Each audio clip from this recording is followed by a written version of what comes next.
Assalamu alaikum wa rahmatullahi wa barakatuh. Greetings everyone and welcome to today's video.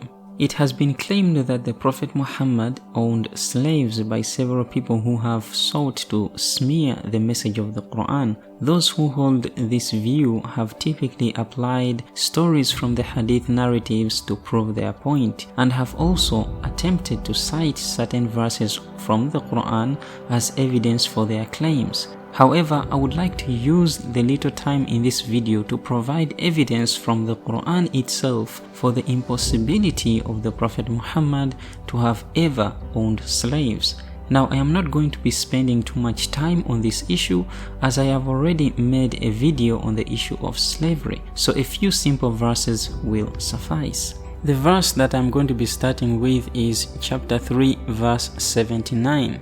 It was not for a human being that God should give him the prescribed law and the judgment and the prophethood, and then he would say to the people, "Be slaves to me," as opposed to God. Rather, he would say, "Be dutiful learners and scholars of the Lord because of what you have taught of the prescribed law and because of what you have studied." This verse informs us that there has never been a human being to whom God had granted the prescribed law, i.e. the kitab, and the judgment, i.e. the hukm, and the prophethood, i.e. the nubuwah, and that he should then say to the people, "Be slaves to me." The word used in the verse for slave is abd, the plural of which is ibad. If a person is going to claim that the Prophet Muhammad had slaves or bought and sold slaves, then they will have to turn a blind eye to this claim in order to make such an assertion.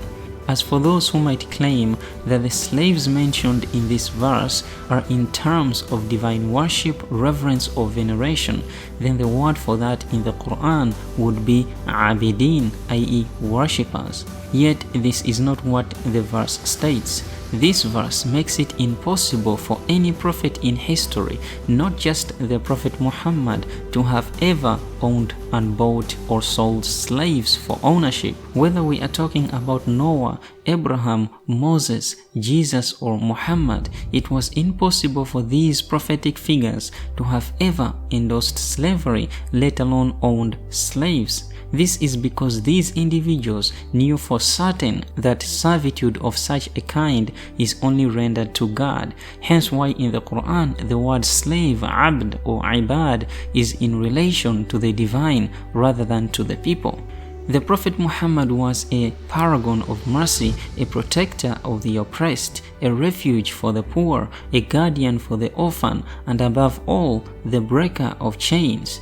He was able to realize the enormity of the practice of slavery, and he provided his followers with the tools and methods of how to abolish it. Sadly, his followers did not live up to his dream and expectation, but as God says in chapter 47 verse 38, which reads, "Here you are, the very ones who are invited to spend in the path of God, yet there are some among you who are withholding.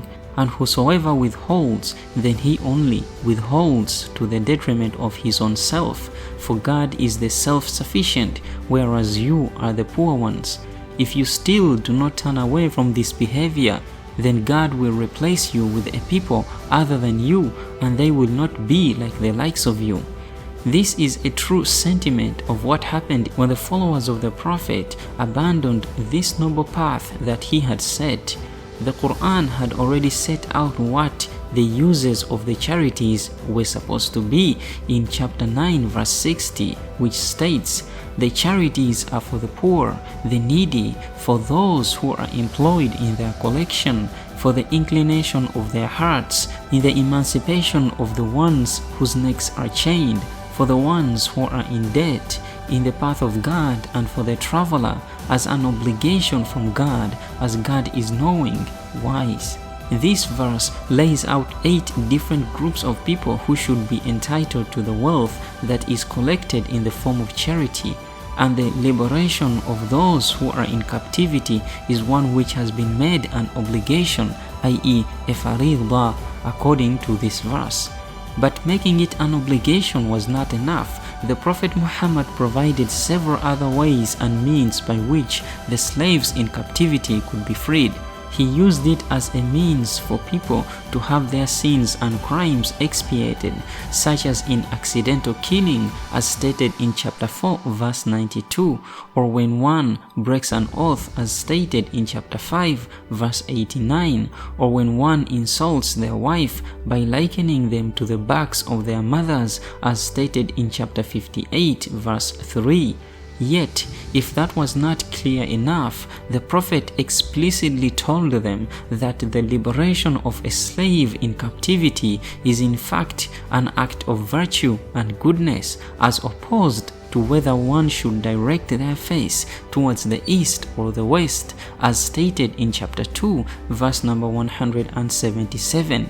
And on top of that, the Prophet went even further by informing his followers that the liberation of slaves in captivity is as much of an obligation upon the society as is the feeding of the poor and those who are dying of starvation, as stated in chapter 90 verses 11 to 16, which state, "But he, i.e. the human being, has not brazenly tackled the steep and difficult path." And what will give you an idea of what the steep and difficult path is, O Muhammad? It is the liberation of the one whose neck is chained, i.e. a slave in captivity, or the feeding of people on a day which contains strife and hunger, such as the orphan who is brought close, or the needy who is covered in dust, meaning someone who toils and labors to the extent that his body is covered in dirt and misery.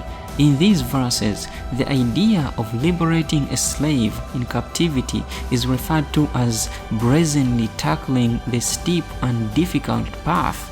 The Quran criticizes the human being in these verses for not taking on these challenges. It criticizes people for cowering at the prospect of diving head first and tackling these challenges as a community which had the wealth and the means to put an end to these problems. However, though the Quran criticizes the people for not having dealt with this problem, it does not fail in recognizing that it would indeed be a steep and difficult path to take on. It understands that putting an end to slavery and ending world hunger are no easy feats, but it does indicate that it is possible as long as the human being is both willing and unselfish. This would sadly seem to be the case following the death of the Prophet, for as soon as the Prophet had died, his followers ventured out into the unknown, but not to break chains as their Prophet had hoped, rather to conquer and immerse as much wealth as possible like the generations who had gone before them. So, because of their stubbornness, as stated in chapter 47 verse 38, the promise of God became justified against them, and the baton was passed on to another people who were nothing like the likes of those who had previously claimed to be the followers of the Prophet.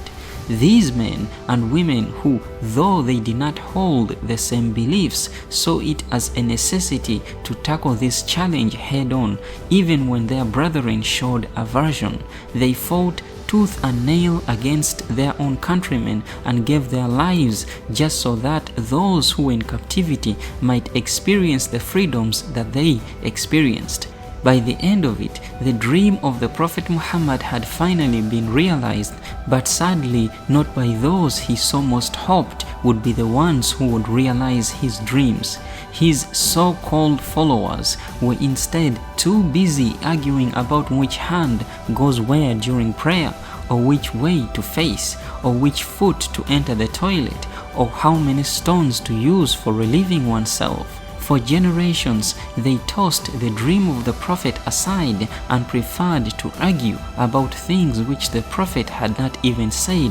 They abandoned the manual which he had given them in favor of falsified tales of a vision of sadistic grandeur. Thus, the steep and difficult path became a mirage for them, and slowly they continued to plunge themselves into the dark abyss of depravity and delusion, and still not understanding what the steep and difficult path truly is, but what could even have given them the idea of what the steep and difficult path truly is? It is the liberation of the slave in captivity.